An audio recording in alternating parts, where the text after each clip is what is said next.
एक बहुत सुंदर प्रसंग नरसिंह मेहता का याद आया, सुनाऊं? नरसिंह मेहता का नाम सुना है? नागर नंद जी ना लाल, नागर नंद जी ना लाल, रास रमनता मारी नथनी को वाड़ी, कान्हा जड़ी हो तो आल कान्हा।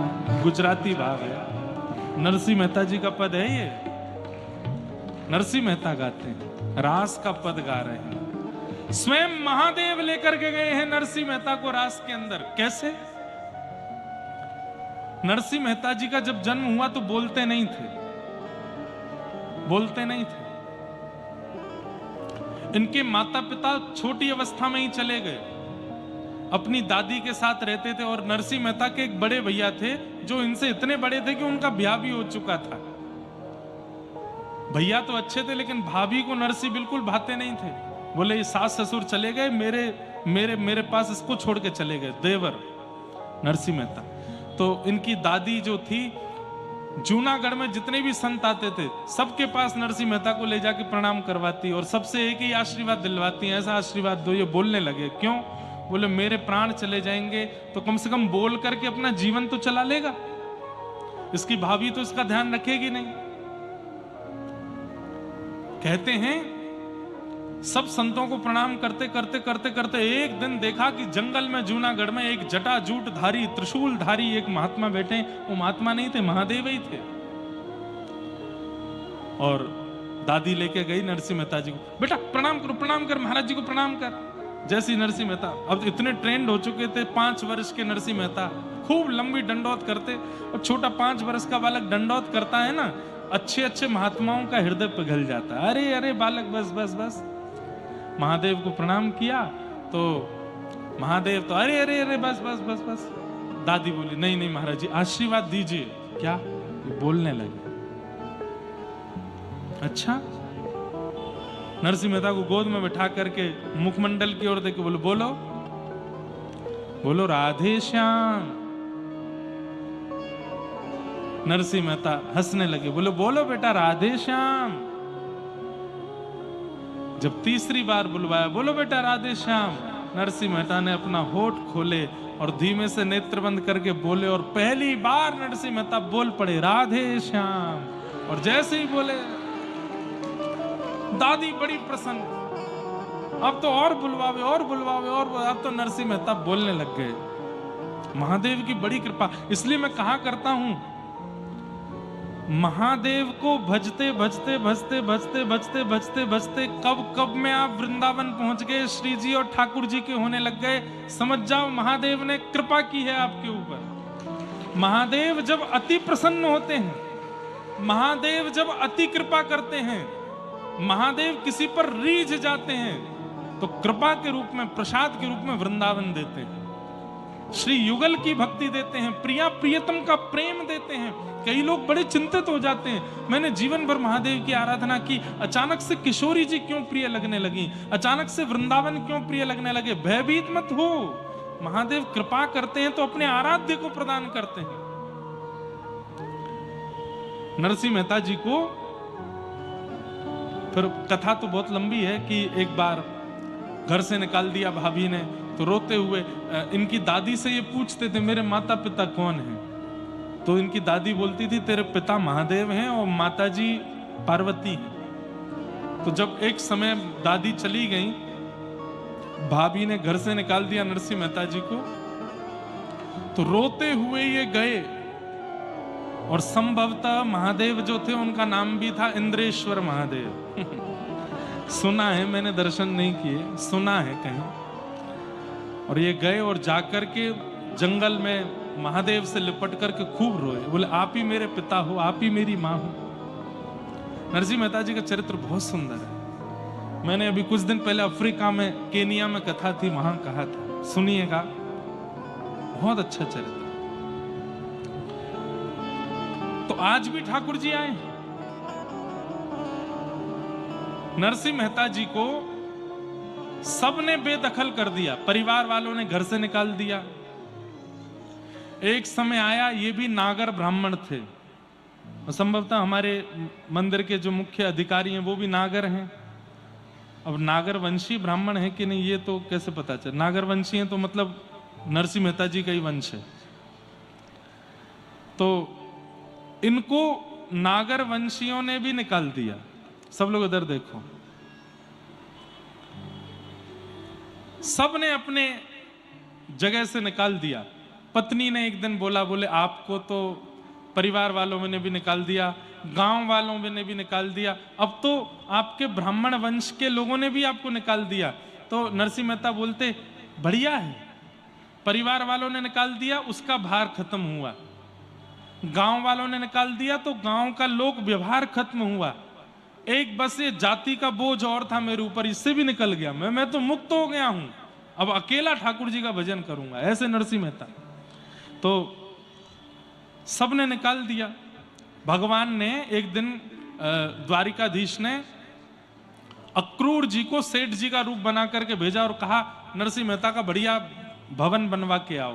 तो एक साहूकार दानी सेठ बन करके श्री अक्रूर जी महाराज आए और वहां ढूंढने लगे किसको दान करें, किसको दान करें।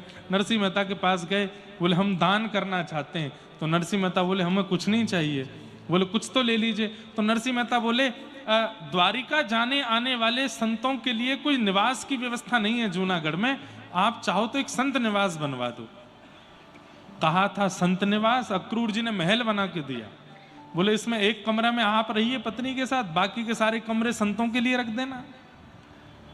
कहते हैं 16-17 सूरदास रहते थे बिना आंख वाले नरसिंह मेहता जी के साथ में, उनको अपने घर में ही रखते थे। तो एक बार की बात, नरसिंह मेहता जी के बड़े भैया वो इनके पास आए और आकर के बोले अब तो तुम्हारा अच्छा, आए क्यों थे? क्योंकि पता चला नरसिंह मेहता का बहुत बड़ा घर बन गया है। अच्छे संपत्ति घर बन जाता है ना तो रूठे हुए भी मान जाते हैं, सब लौट लौट के आते हैं। तो आए, आकर के बोले नरसिंह कल पिताजी का श्राद्ध है, घर आ जाना। नरसिंह जी बोले हाँ भैया जरूर आऊंगा। हाँ वैसे तो हम दोनों की बातचीत नहीं होती लेकिन पिता का श्राद्ध तो एक साथ करेंगे। हाँ हाँ भैया मैं आ जाऊंगा। नरसिंह मेहता जी को अच्छा लगा कि परिवार के लोग दोबारा बुला रहे हैं। लेकिन नरसिंह जी बोले भैया श्राद्ध का समय क्या है? बोले सुबह सुबह आ जाना, श्राद्ध होगा फिर ब्राह्मण भोज होगा। तो नरसिंह मेहता बोले भैया एक दिक्कत है। बोले क्या? मैंने इतनी सेवा अपनी विस्तार कर ली है, सुबह उठ के मुझे सेवा पूजा करने में बहुत समय लग जाता है, तो मैं दोपहर से पहले तो नहीं आ पाऊंगा। ठाकुर जी की सेवा करूंगा, भोग बनाऊंगा, फिर मेरे यहाँ ये 16 सूरदास रहते हैं इनको पवाऊंगा। सब लोग इधर देखना, ध्यान से सुनना। तो भैया को गुस्सा आ गया। बोले पिताजी का श्राद्ध तेरे लिए मायने नहीं रखता? ये ताल कूटा, उनको ताल कूटा बोलते थे, मंजीरा बजा के कीर्तन करते ना, ये ताल कूटेगा पूरे दिन बैठ करके, हरी हरी हरी हरी गाता रहता है। क्या कर दिया उस हरी ने? अरे पिताजी का श्राद्ध है, इतनी तो शर्म कर, कल मत करियो भजन, कल मत करियो सेवा। नरसिंह मेहता बोले भैया आप लोग तो कभी भी मुझे अपना लेते हो, छोड़ देते हो, लेकिन ये हरि ही हैं जो सदा मेरे संग रहते हैं, इनको कैसे छोड़ूंगा? ये हरि ही हैं, मुझे कभी छोड़ के नहीं जाते। मैं जिस दिन खाक था उस तब भी मेरे पास थे, आज महल बना दिया तो भी मेरे पास है, इनको कैसे छोड़ूं? तो फिर भैया बोल के गए, तो फिर एक काम कर, बोले क्या आना ही मत, तू पिताजी का श्राद्ध में अकेले करूंगा, बिल्कुल मत आना। नरसिंह मेहता कुछ नहीं बोले, शांत बैठे रहे। पत्नी बोली अब क्या? बोले अब क्या, वो भी पुत्र हैं, मैं भी पुत्र हूं, वो अपने तरह से श्राद्ध कर लेंगे पिताजी का, मैं अपने घर में कर लूंगा, पिता तो हम दोनों के हैं। पत्नी बोली वो सब तो ठीक है, ये तो बाहर के लोगों को दिखता है कि हम महल में रहते हैं, लेकिन दाम पानी तो कुछ है नहीं। कोई दे जाए आलू तो आलू की सब्जी बन जाती है, चावल दे जाए तो चावल बन जाते हैं, कोई घर में इतनी सामग्री तो है नहीं। और श्राद्ध के लिए तो ब्राह्मण भोजन कराना पड़ता है, ब्राह्मण भोजन के लिए राशन होना चाहिए, वो कैसे होगा? तो नरसिंह मेहता बोले पास में एक सेठ जी हैं, वो मेरा कीर्तन बहुत पसंद करते हैं, उनसे उधार मांग लाऊंगा।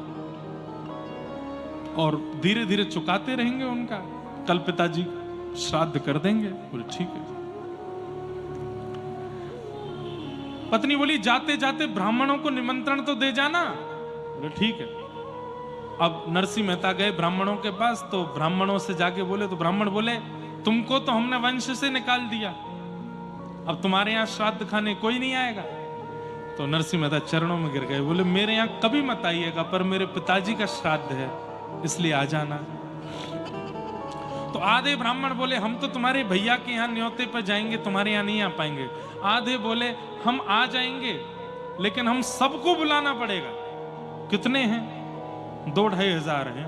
नरसिंह मेहता बोले इतनी व्यवस्था कहां से करूंगा मैं। बोले नहीं नहीं हम 2-2.5 हजार ही आएंगे। तो नरसिंह मेहता बोले ठीक है आप आ जाना, मैं कुछ ना कुछ व्यवस्था कर लूंगा, सेठ जी से ज्यादा पैसा मांग लेंगे।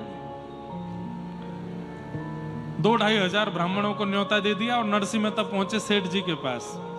सेठ जी बड़े प्रसन्न, अरे आओ आओ, आपका कीर्तन मुझे बहुत अच्छा लगता है, आप जब कीर्तन करते हैं तो मैं मेरे नेत्रों से आंसू नहीं रुकते। कई सेठ बड़े उदार मना होते हैं, सत्संग प्रेमी होते हैं।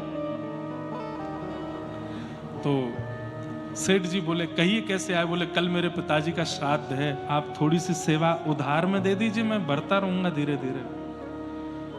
सेठ जी बोले कितना चाहिए? तो उस समय जितना भी रकम हो मांगी उन्होंने। सेठ जी ने दुगनी दे दी। बोले रख लीजिए।